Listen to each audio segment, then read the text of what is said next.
Oke, assalamualaikum warahmatullahi wabarakatuh. Good morning, class. Good morning, student. How are you today? I'm fine, and you are hopefully fine, ya.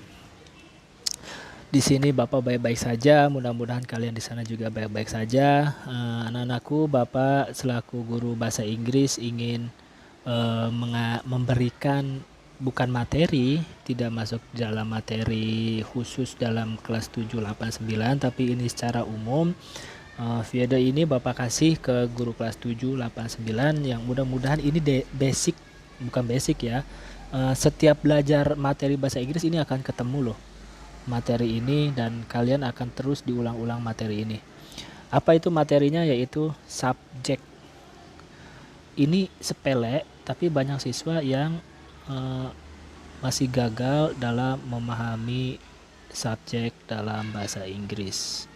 Apa itu subjek? Biasanya di sini di dalam bahasa Inggris itu subjek pronoun. Saya pergi ke pasar, subjeknya apa? Saya. Good. Rudy membaca buku, subjeknya Rudy. Sinta and Rudy study together. Sinta dan Rudy belajar bersama, subjeknya Sinta dan Rudy. Nah, ini sederhana sekali. Ini mudah-mudahan jadi pengingat buat kalian. Nanti giliran guru sebenarnya ngasih materi ke kalian itu, kalian cepat nyambungnya. Kalau dikasih rumus, dikasih formula, tidak pusing lagi. Perhatikan, dalam subjek pronoun bahasa Inggris itu terdiri dari I, you, they, we, she, he, it. Udah Pak Haji? Oke, ya, ini adalah subjek. Sekarang untuk latihan yuk ikuti Bapak ya. Sorry. Ucapkan I. Ya, sekali lagi. I. Bukan I ya, tapi I. Nah, berikutnya you. You. Oke. Berikutnya they. Ulangi, they. Good. Berikutnya we. Ulangi, we. Ya. Berikutnya ucapkan she. Ulangi, she.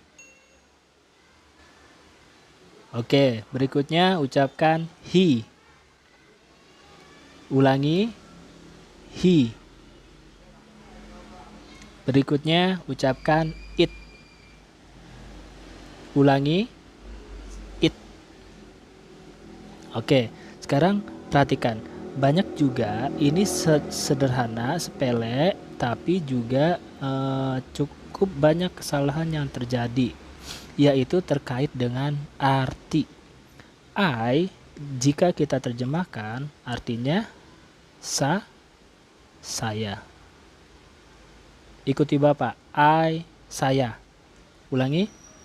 I, saya. Saya, I. Good. Berikutnya you, kamu. Ikuti Bapak. You, kamu. Kamu, you. Good. Berikutnya they, mereka.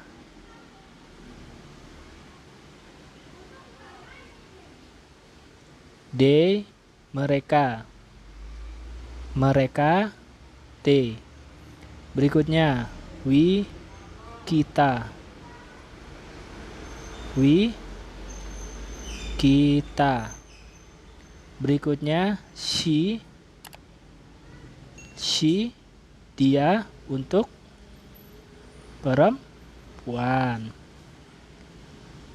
He, dia, untuk laki-laki. Nah, ini dia it. Banyak di sini yang membingungkan. Kebanyakan dari kita it mengartikan itu sebagai itu. artinya itu. Padahal kalau secara harfiah it itu masuknya artinya adalah dia. Tapi it ini dia di sini dikhususkan hanya untuk benda atau hewan. Oleh sebab itu tidak dijelaskan feminim atau tidaknya. Misal kalau kita mengatakan sebuah buku, it is a book. Toh kita enggak menjelaskan dia buku, enggak. Dia perempuan buku, enggak. Dia laki-laki buku. Tapi karena it lebih sering digunakan untuk benda atau hewan, maka kebanyakan di antara kita mengartikan itu. Tapi is okay lah. Yang penting konsep dasarnya kita pahami bahwa sebenarnya it juga kadang bisa menyatakan dia. Oke, kita ulangi ya. Ikuti Bapak sekali, kalian sekali. I, you, they, we, she, he, it. Nah, oke. Sekarang ikuti Bapak lagi. 3 kata sekaligus. Bapak sekali, kalian sekali. Oke. I, you, they. I, you, they. We, she, he. We, she, he. It. Oke. Sekarang cepat. Semuanya. I, you, they, we. She, he, it. I, you, they, we. She, he, it. Sekali lagi. I, you, they, we. She, he, it. Ulangi lagi. I, you, they, we. She, he, it. Oke, pada hitungan ketiga kalian sendiri ya. 1, 2, 3. Good. Nah, kadang beberapa guru memberi plesetan bahwa untuk mudah menghafalkan subjek ini disingkat menjadi Ayu Dewi Siti gitu ya. Ayu Dewi Siti maksudnya I, you, they, we, she, he, it. Itu maksudnya Siti gitu ya. Yuk, jadi masalahnya adalah ketika kita jelaskan seperti ini, mungkin sebagian besar dari kalian itu sudah tahu. Tapi jadi masalahnya ketika dimasukkan ke dalam kalimat atau diilustrasikan dalam bentuk aslinya. Contoh, maksudnya gimana sih bentuk aslinya? Bapak mau tanya ya. Jika ada seorang bernama Rudi, disebutnya apa? Good. He, karena dia laki-laki. Jika menyebut diri kamu sendiri, disebutnya apa? Subjeknya apa? Ayo. Nah, I, saya menyebut diri sendiri. Jika ada Rudi dan saya. Nah, ini maksud Bapak dalam kondisi realnya, dalam kondisi kalimat atau kenyataannya. Jika ada Rudi dan saya, subjeknya apa sih? Ada yang bisa tahu? Oke, good. Jika ada orang lain bersama kita, maka kata gantinya adalah we. Orang lain bersama diri kita sendiri disebut we. Sedangkan kalau ada Rudi, Sinta, dan Amir berdiri di sana, kita nunjuknya apa? Good, menunjuknya adalah they, mereka. Ini yang banyak terjadi kesalahan. Misalkan, Rudi and Sinta read book. Rudi and Sinta read book. Nah, subjek Rudi and Sinta bisa diganti apa? Ya, bisa diganti they. Oke, apa bedanya sama we? Contoh, Rudi and I play football. Rudi and I play football. Karena ada orang lain bersama diri kita, maka kita gunakan subjek penggantinya Rudi and I menjadi we. Oke. Nah, ini You untuk menunjuk satu orang. Yang it bagaimana?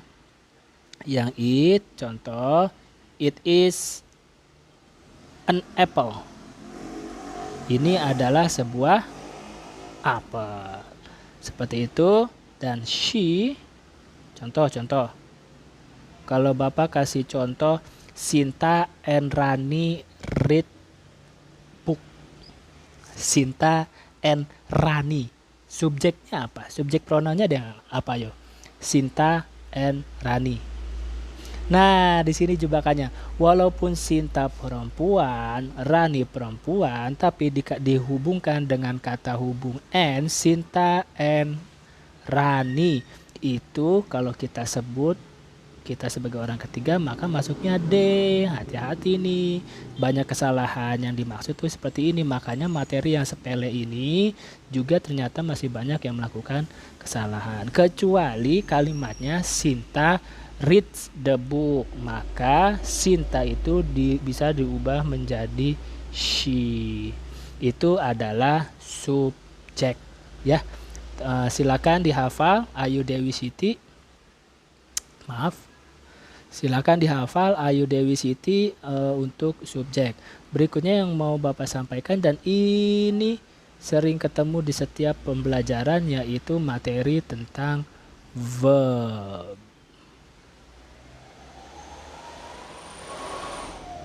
Apa itu verb? Kata kerja. Dalam bahasa Inggris sebenarnya ada verb, ada noun. Oke, kita Bapak batasin dulu deh, verb dan noun. Kalau verb ini kata benda. Mungkin di antara kalian sudah ada yang memahami, atau kebanyakan banyak yang belum memahami. Kata kerja itu apa sih? Begini rumusnya. Bapak sederhanakan rumusnya. Kata kerja, verb, adalah kata yang di dalam maknanya, sebentar, maknanya terdapat ada kegiatan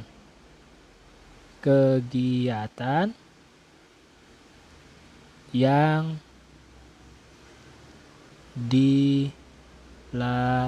dilakukan.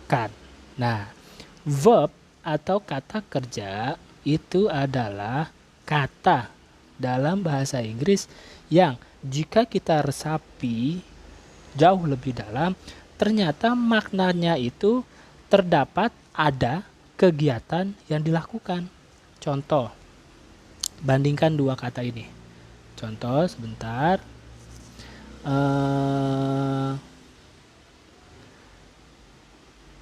Table and sit. Mana yang kata kerja? Table and sit. Nah, caranya untuk awalan, untuk melatih diri sendiri, kalian resapi nih. Table itu apa sih? Sit itu apa sih? Rumus yang pertama, kalian bisa menentukan itu kata kerja atau bukan kata kerja. Itu adalah satu, harus tahu artinya dulu. Ketika kalian gagal mengartikan, kalian tidak akan mampu meresapi maknanya. Ada kegiatan atau enggak ya. Contoh, ketika kita sudah paham table itu meja, dan sit itu duduk. Coba kalian resapi, di antara kata meja dan duduk, mana yang ada kegiatan kira-kira? Si pelakunya itu melakukan kegiatan. Ya, sit, duduk. Karena duduk itu ada kegiatan. Kalau kita paksakan, terjemahkan dalam sebuah kata, emang duduk itu ada kegiatannya? Ada. Duduk itu adalah menyandarkan pantat di bangku, yang mohon maaf ya ngomongnya nih. Jadi duduk itu ada kegiatannya. Sedangkan meja, apa meja? Dia masuknya adalah kata benda. noun. Kalau ini kata kerja. Oke, kita coba lagi. Perhatikan ini. Book dan read. Book dan read.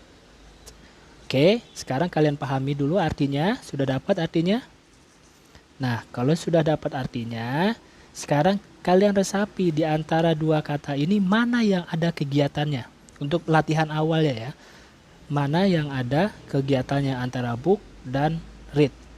Ternyata jika diterjemahkan book artinya buku, tadi yang Bapak sampaikan di awal. Cara pertama kalian bisa membedakan kata kerja atau bukan kata kerja, kalian harus tahu artinya. Read itu baca.